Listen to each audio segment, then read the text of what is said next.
a Twitter account, a Facebook page and a website. George Zimmerman's lawyer has launched an online campaign to raise money and fight the rumours circulating about his client. The Neighborhood Watch volunteer has been charged with the murder of Trayvon Martin, the black teen shot dead in Florida on February 26th in ambiguous circumstances, a story which has divided America.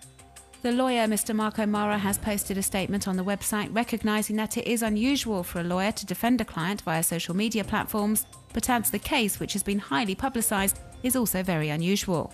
O'Mara hopes the online initiative will improve Zimmerman's image. After the murder, the accused escaped justice for weeks, sparking outrage across America. Last month, a 28-year-old defendant launched a website on his own initiative to raise money to pay his legal fees. The site was closed down last week, but did bring in over $200,000 for Zimmerman. On Facebook, there's been a mixed reaction to this latest online campaign. Some say they're shocked by this PR campaign for a suspected murderer, whilst others continue to voice their support for Zimmerman. Currently out on bail, he claims he was acting in self-defense and is due to appear in court on May the 8th, when he will be formally charged. He risks life in prison if found guilty.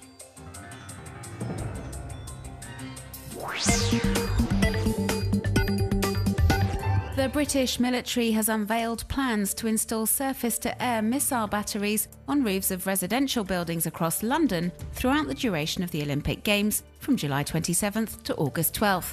The aim is to guarantee the safety of spectators and prevent any form of terrorist act during the event.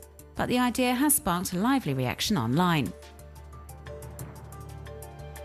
Many Londoners have been quick to voice their anger and objection. Journalist and blogger Brian Wellen feels the people living in the affected neighbourhoods should at least have been consulted.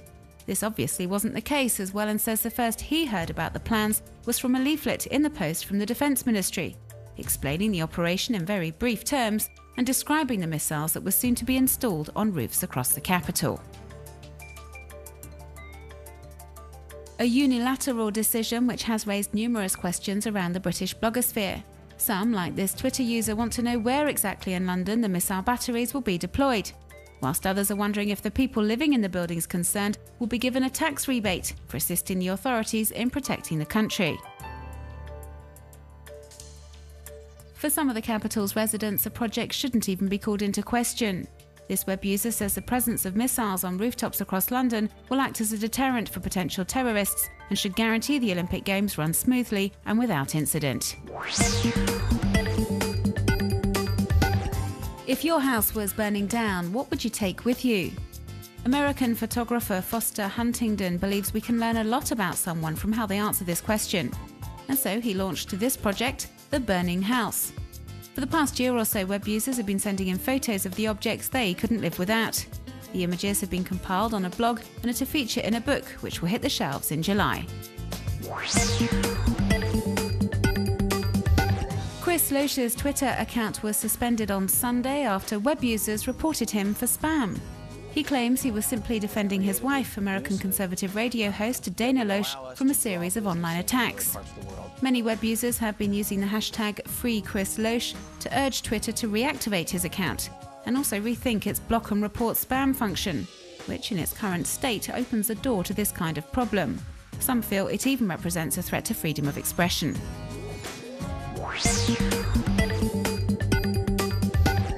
Ethan is a 6-year-old American boy with autism, and this video displaying his musical talents has turned him into the latest web sensation.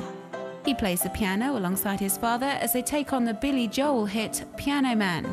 His performance is all the more impressive because it looks like he's playing the music by ear and doesn't even need to see the score.